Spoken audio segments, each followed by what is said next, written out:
yango moni toujours sala makasi l'organique na biso na niveau ekomeli en tout cas balekisa ngo mbango ba pesa biso bandikapo to sa l'école to sa na ba métier to so ta ba engagement to boko la ba famille na biso pour handicapé nous tout ndo mona balabala boy ko constater ka za variété to sa na ba ingénieur mais chance peut ça mériter parce que aucun nous soli demande na yo en bonne et due forme aux UP mais tant que ba kotalo boy ba comment tenir compte il y a état physique na yo OK handicapé na makolo et quand on a loboko mais mutu a mutu za handicapé tamsu yo mutu zui CV na ngai ozana arrêté na makamabele par rapport à ngai o naza handicapé donc nakolo banini ben justice wana yango zo mona ezo sala bien et puis vi ben justice wana ngazo kendele na mikolo goya boko mona sitting moko ya makasi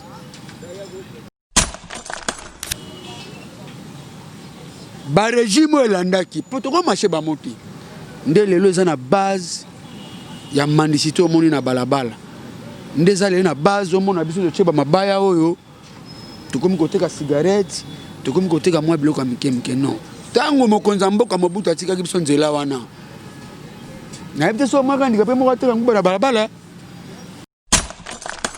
pona mama Sylvie mama bandicapé nyonso ya Congo toza penda simana to penda coup de pouce pona ba o ba sala boto critique o ba finga ba handicapé biso to pesa chance muto e daga babola nzamba pambola kaye soko zaki na 100 francs yeba ko koma na 10 000 Sivi yaka sivi na natonya wana posa bolingo Amerike balobinga no to betatu na planète Vénus Mars et Jupiter Ousmane e baba tata bande ko bana mikolo pe baleki boy baketo wana site ya sika to wana site na biso ya sika na kombo ya Sylvie Mode TV officiel bobuka na te boya ebele ngaja na sina s'abonner boya ebele bobuka na te to sengi bato ba s'abonner ya mingi na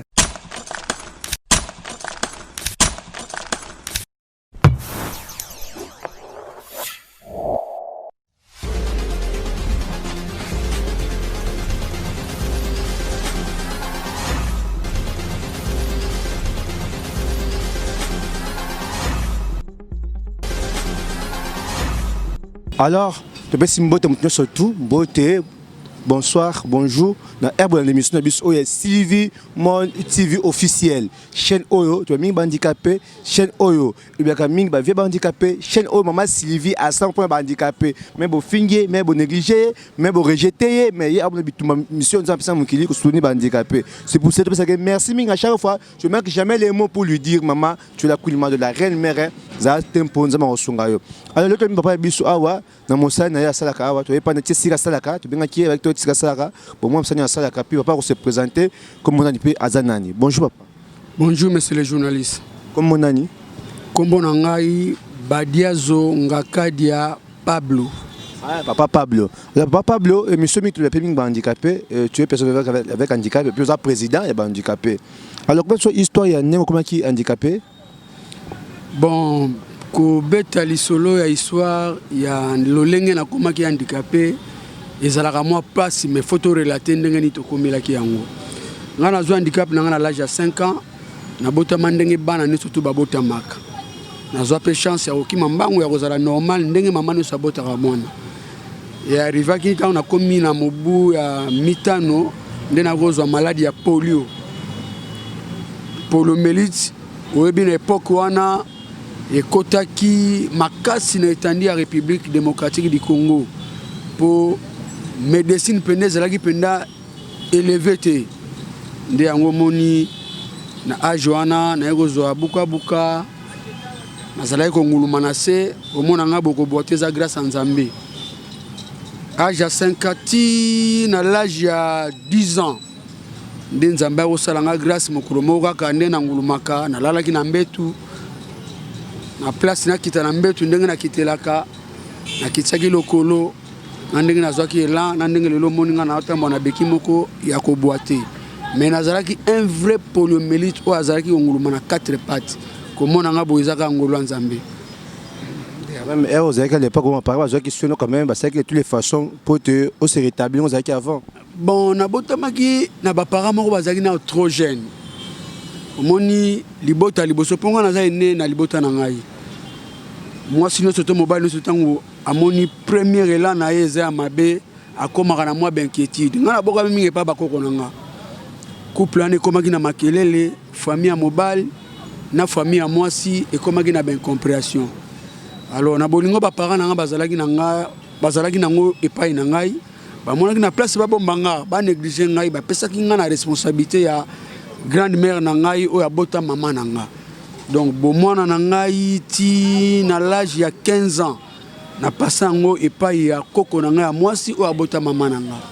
Tango na kokisi 15 ans Nzamba salinga grâce na lisona oti obeta yo na longwaki kotambola 4 pattes na komi ko boite nde baboti ba s'intéressaki mena bazwange pa bakana kotika nga kozongisa ngai na kati ya libota wana déjà simana nga nazwaki dialect ya mwasi nazwaki dialect ya mobile donc après ngai déjà mibale babota maki simana nga nde balongolaki nga wana bakay suko réintégrer ngai na kati ya libota. C'est un peu ça l'histoire. À part là, elle sait que nous sommes quand même autant qu'il n'a pas besoin que tout en charge, nous avons quoi moi nous. Voilà, tant on a zongi na kati ya libota, en tout cas na comment qu'il roule moi na nous surtout na libota. Bazong sainga l'école, na zonga ki na badrua na ngai au moins nous sosala na kati ya libota.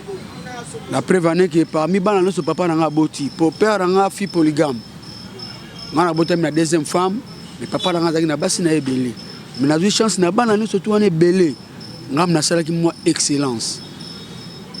Et puis na komaki aimable, na komaki na responsabilité même après sa mort. Atikala la responsabilité ya bandeko nyo surtout aboti na basi mitano. Donc na basi mitano wana ngana zali 3e na bana nyonso papa na bota. Po na bota mi na famille ya bato belé. Toza 34. Wow. Ah. On a 34 wana Misa Tunzamba benga bango 31 totika lwa basu ma responsabilité. Donc nyonso ça marana libota il faut ngana za la piste na kati. Donc yango wana.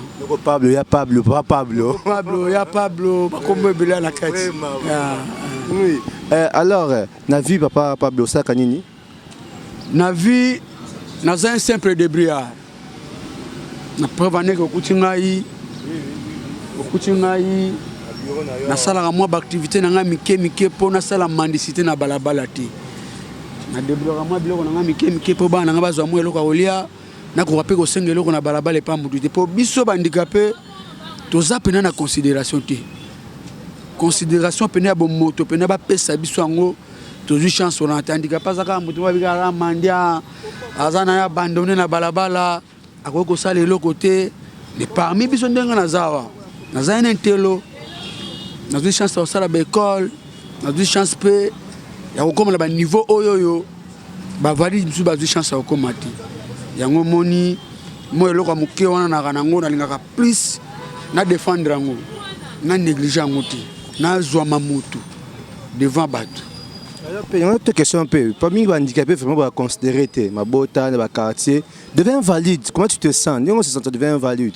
Non, devant invalide, je me sens... Non, devant invalide, je me sens à l'aise. Je me sens à l'aise pourquoi Namoro n'a peur de Wi-Fi. N'a peur de Wi-Fi. Tous les Wi-Fi sont à l'école. Tous les Wi-Fi sont bien entretenus. Tous les Wi-Fi défendent la valeur de papa n'a pas handicapé. Na kansa be monsieur Rolanda okozwa chance ya kotala nga na ndako omona ndenge famille libota comment tobundaka mwa mu parce que tobito za organiser eza mwa passe l'état otia biso maboko te ndenge tomi bundaka na ndenge na biso to orienter bana na biso vibeta na biso to pesa bango chance et puis na kati moi j'ai une fille handicapée tango koya na ndako komona ye et le but que le nga na état wana na négliger non et puis aza aimable parmi bana oyo na boti mpo nazwaka ntango soloa na ye, nazwaka ntango olakisa ye, nazwaka ntango omonisa ye ndenge nga nazalaki, ndenge naboti bango, ndenge mpa kokozwa baresponsabilité un jour, nazwaka ye mutu. Donc c'est un peu ça. Maman pas handicapé, toi ça valide. Non. Naboti na ba valide. So na bi ba valide. Papa qui polygame, nga pe na polygame, na 2 femmes. Dans l'héritage.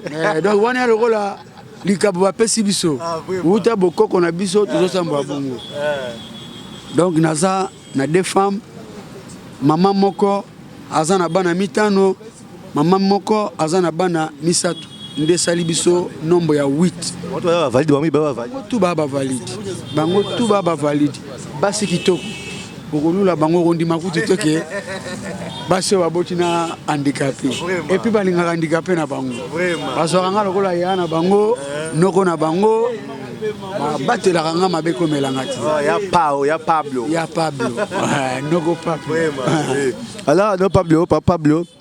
Aux handicapés et aux autres débrouillés na awa, la place bien awa. Et puis après moi peut anapipo, ça c'était à Malili ya handicapé. Aux autres débrouillés. Moi fonzé à moitié. Ni go point bato ba ko sunu même dans poto baza partout. Ni ko comme message pour aux cabine. Na Kinshasa wa ko cabine boye, ya te ke ko zambongo ebele, c'est kaka aux moi li patonga ba kolia. Ni ko pesa ba, ni ko pesa ba. Ngana roba mingi na ma Sylvie. Pour moto azana souci ya handicapé le la maman na zate. Maman tozobondela Nzambe abakisela o batu. Abakisela o ba partenaire. Pour biloko aboy, soki loboko no ezana kati et ko promouvoir makambo ebele. Pona ba partenaire, bato ya motema malamu, bato ya motema mao. Oyo bazaka na souci ya ko assister ba vulnérable. Bato baza ba désémini à la société. Basanga na maman Sylvie bacha biso maboko. Po le lobo tozo funda l'état te. Po so to lobi l'état na mikili mususu okei. Toke na mikili poto te so kati na ngamo na Brazzaville. Okomona handicapé à Brazzaville moko ta senga mbongo na balabala. Social ezali. Beki oyo moni oyo. So ke na Wileri. Père moko c'est $50.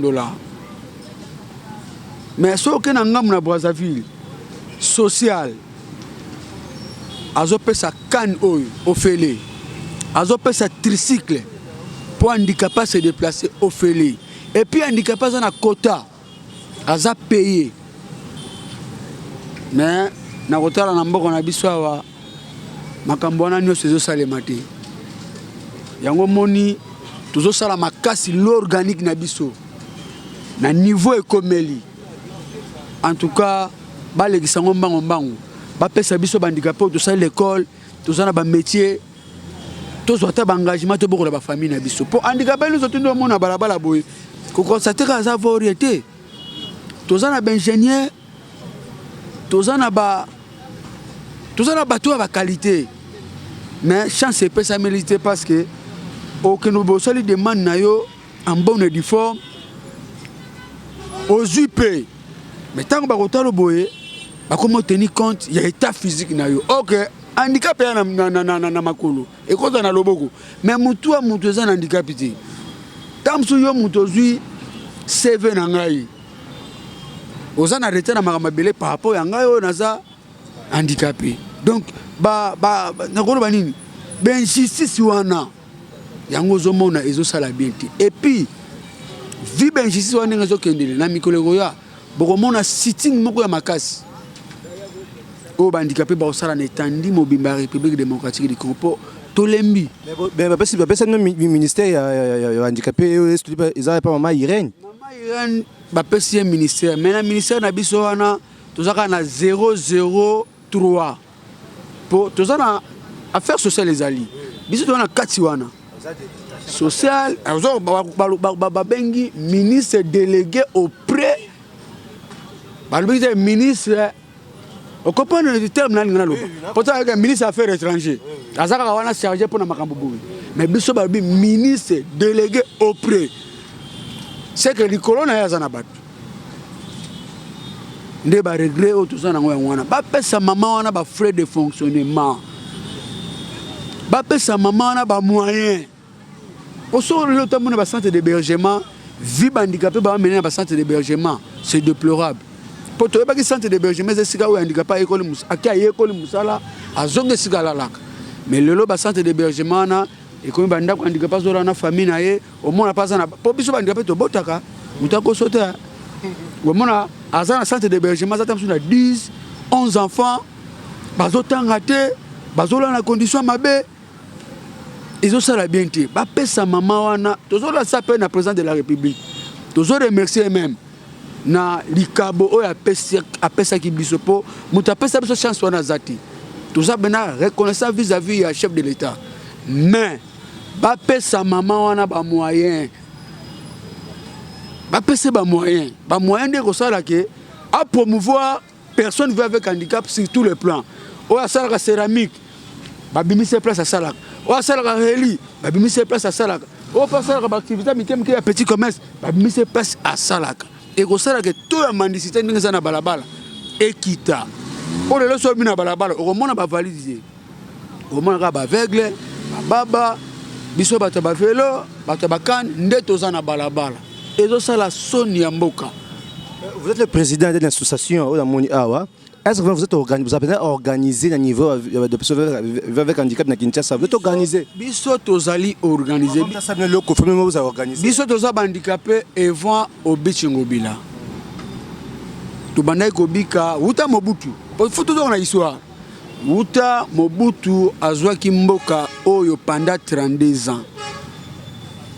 Nabola munae pe asona po faut reconnaître babola mabatu nabola munae amona ki musala ni handicapé ko sala théâtre do mbongo facilement boko la libota na ye atikela biso nzela Braza Kinshasa o tozale ko sala trafic commerçant go somba nguba na yawa asomi makasu na ya kati sina ngamba teki kuna pas sombi pièce elamba na ye awa wa déficit azo vivre o pe bazaki ba commissionnaire à la douane qui a du cop na ye na douane azui moi pourcentage na ye mais masalemi après de matisi to moni ya bandicapé na balabala respect na bato ezati ba marginaliser biso tina niveau moko boye o to koza na considération te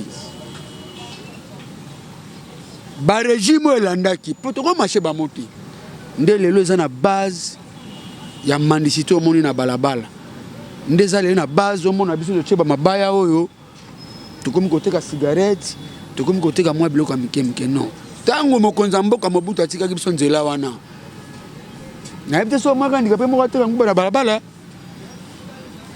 ko koma na mikolo landi ça est devenu soit pas ça c'est devenu bakati na trafic sans motif tozala ko kota na ba vélo na biso ba pousser ba réseau moko o ezalaki penda ezaki fondé te ba monter ba montage ba décapé ba katsaka batu boy to sali mosala biso association ya ko identifier ka ndenge tozo kotisa batu ndenge tozo bimisa batu mukolo mote bakuta handicapé ata na indice moko ya mabe o ekoki ko trahir mboka mais na bakofunda na bango ebana ko zala kaka ndenge wana trafic eko kata mandenge nini trafic eko katama biso to bien ngweza ba raison politique d'intérêt à part d'intérêt ba raison politique parce que le lot to senga na mokonza mboko ayi pour eza na raison moko te bakati la trafic ya Kinshasa Braza to so lancer appel na mokonza mboka bandicapé bazo souffrir na balabala masuwa auto banai ko sala la grand bac o banai ko kotisa biso ko bimisa biso lelo eza ya kozinda à part bandicapé masuwa na mbongo banai ko kotisa na recette ya mboka na biso po kokende boy banai ko déjà dans des 32 millions 40 millions de francs congolais to keibo na tongo nanu monta o ezokota soki to uti bokozonga e banai ko kotisa mbongo ebele douane pe azali ko kotisa mbongo ebele po so bandicapé bakeboy bakosomba biloko taba koya boy il faut passer la déclaration na bango pour tozalaki na DCI na biso to banako futa douane moko collectif to Congolia wa to Congolia to na douane to futi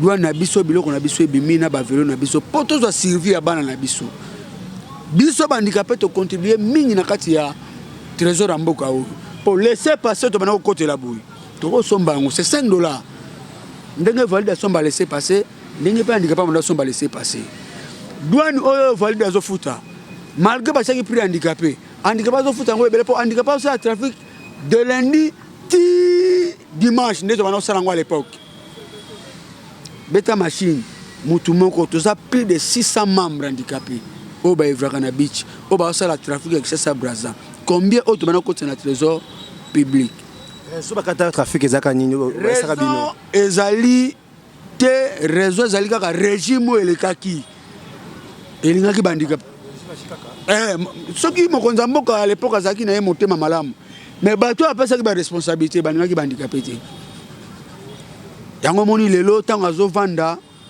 azomona berero elekaki dans le passé yango lelo ekomi na to ya mandicité to wana ngwa to lingite berero wana elekaki l'autre fois et comme à l'époque ya président Félix Tshisekedi azong c'est la biso masuwa au col SOS c'est pas Félix Tshisekedi maman Irène ba c'est notre dossier makambu ya Brazzaville Kinshasa maman Irène de to dire que na ba séance de travail na ministère biso bandicapé to Ivragana Beach na ba ONG oyo libanda ya ba aveugle bana atuna ki biso pona nini na moni bandicapé belé na balabala chaque couche ya bato ba poussaki ba raison na bango azana ba biloko tout na mesa tozo ko lancer ka appel na chef de l'état ba maloba nazo to tiki na kati ya bureau ya maman Irène ba memango na conseil des ministres ba sala beti esika nini ba ko kale hémorragie oyo tozo mema na balabala un peu bar tous les l'homme de métier tous les commerçants tous les misala be tout ça là donc yango ka to lancer na président de la République ata la vie à handicapé tous lancer peu appel na président Sassou pour émission eza sur YouTube président Sassou na président Félix Tshisekedi bazongi sa vie à handicapé na bolamu no sondenge zalaki pourtant tozaki na biso malamu tosala makambo na biso tozalaki liboso ba biro na bango te tosala bechange wana ya de rive wana consultation entre bandicapé à Brazzaville na biso ya Kinshasa toluka de voies et moyens tosala memo moko o to représenter na deux présidents de la République bayamba biso na baba ministre na biso o baza délégué pour na biso et le retour senga yango na po o toujours comme appelle madame la ministre toujours senga pe comme na niveau ya conseil des ministres nde balobela makambo ya babeni baloba pe makambo na biso nous surtout za makambo eza makambo ko tikate eza pe makambo ko ponate nous surtout balobela na conseil des ministres ndenge président de la République ou ta premier conseil des ministres comme les nations ba 89e asa ko assister ayo ka makambo surtout et ko sala ke a évolué. Merci président Pablo, merci Pablo, vraiment j'ai senti que le président vraiment un dossier belé vraiment il y a handicapé si tout notre émission biso vraiment aux amala muto yesu nandaku to tala to betu maso mingi surtout sujet oyo ya makambu ya RDC na Congo Brazzaville trafic ya handicapé ne reçoit makasi donc biso de même problème moi chef pas handicapé bon sope makasi alors on peut ça numéro na yo peut-être après pour contacter pour contacter pour un sujet oyo aux amala mingi vraiment numéro na ngai na za deux numéros na WhatsApp Nasala WhatsApp eza Tigo eza 085 87 43 655. Wa numéro na WhatsApp 085 87 43 655. Wa numéro na WhatsApp. Yango nasala elaka. Mais pona maman Sylvie, maman bandicapé nyonso ya Congo. Toza penda simana to penda coup de pouce.